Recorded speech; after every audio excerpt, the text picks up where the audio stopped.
SK. ಭಾಷಾ films ಅವರ ಎಸ್.ಆರ್. ಪ್ರಮೋದ್ ಅವರ ಚೂಬಾನ ಚಿತ್ರದ ಮುಹೂರ್ತ ಸಂದರ್ಭ ಶುಭವಾಗಿದೆ.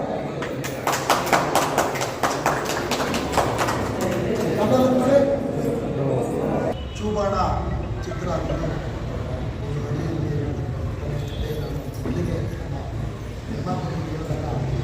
ಸರಿ ಮಾಡನ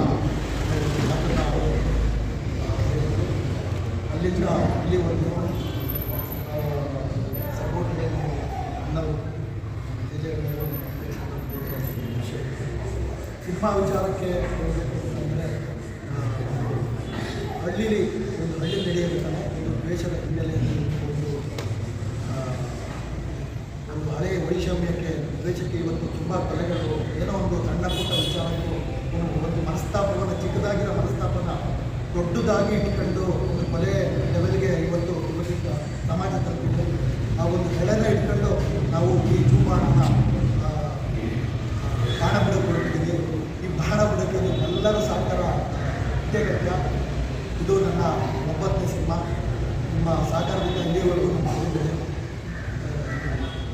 ಮೊದಲಿಗೆ ನಮ್ಮ ನಿರ್ಮಾಪಕರು ಹೈದರಾಬಾದಿಂದ ಬಂದು ನಮಗೆ ಬೇಕಾಗ್ತಿದ್ದಾರೆ. ಫಸ್ಟು ನಾನು ಅವರಿಗೆ ಧನ್ಯವಾದಗಳನ್ನು ಅದೇ ಕತೆ ಒಂದು ವಿಭಿನ್ನವಾಗಿ ಬೇರೆ ಥರನೇ ಮಾಡಿದ್ದೀವಿ. ಒಂದು ಹೀರೋಯಿನ್ನು ಆ ಥರ ಈ ಸಬ್ಜೆಕ್ಟ್ ಇಲ್ಲ, ಏನಿದೆ ಒಂದು ಕಂಟೆಂಟ್ ಇದ್ರ ಥರ. ನನ್ನ ಹೆಸರು ರೇಖಾ ರಮೇಶ್.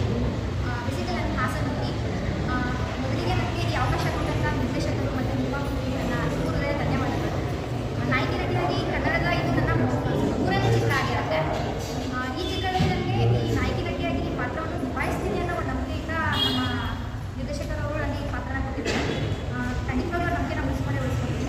ಈ ಚಿತ್ರದಲ್ಲಿ ನಾನು ನಾಯಕಿ ನಟಿಯಾಗಿ ಅಂದರೆ ಒಂದು ಹಳ್ಳಿ ಹುಡುಗಿ ಬಜಾರಿಯ ಆಗಿರುವಂಥ ಒಂದು ಕ್ಯಾರೆಕ್ಟರ್ ಏನು ಬರುತ್ತೆ, ಸೊ ಆ ಕ್ಯಾರೆಕ್ಟರ್ ನಾನು ಕಾಣಿಸ್ಕೊಳ್ತೀನಿ. ಮತ್ತು ಹಳ್ಳಿ ಹುಡುಗಿ ಬಜಾರ್ ರೆಸಿಪಿ ಬಂದು ಬೆಂಗಳೂರು. ಇದು ನನ್ನ 2ನೇ ಕನ್ನಡ ಚಿತ್ರ ಆಗಿರುತ್ತೆ. ಇದರಲ್ಲಿ ನಾನು ಹೀರೋ ಅವರ ತಂಗಿ ಕ್ಯಾರೆಕ್ಟರ್ನ ಮಾಡ್ತಾ ಇದ್ದೀನಿ. ಈ ಅವಕಾಶನ ನನಗೆ ಪ್ರಮೋದ್ ಸರ್ ಕೊಟ್ಟಿರೋದಕ್ಕೆ ನಾನು ತುಂಬ ಥ್ಯಾಂಕ್ಸ್ ಹೇಳ್ತೀನಿ. ಈ ಮೂವಿನಲ್ಲಿ ನಾನು ಇನ್ನೂ ತುಂಬಾ ಕಲಿಬೇಕು ಅಂತ ಅಂದ್ಕೊಂಡು ನನ್ನ ಮೇಲೆ ನಂಬಿಕೆ ಇಟ್ಟಿದ್ದೆ ಸರ್. ನನಗೆ ಕ್ಯಾರೆಕ್ಟರ್ ನನ್ನ ಹೆಸರು ಶೇಖ್ ಫಿರೋಜ್ ಭಾಷಾ. ನಾವು ಬಂದಿರೋದು ವಿಜಯವಾಡದಿಂದ ಬಂದಿದ್ದೀವಿ. ಪ್ರಮೋದ್ ಸರ್ ನಂಗೆ 5 ಇಯರ್ಸ್ ಬ್ಯಾಕಿಂದ ನನಗೆ ಪರಿಚಯ. ಅಲ್ಲಿ ಒಂದು ಒಳ್ಳೆಯ ಕಥಾವಿದ ಅಂತ ಹೇಳಿದರು, ಚೂಬಾಣ ಅಂತ. ಇದೆಲ್ಲ ಚೆನ್ನಾಗಿದೆ.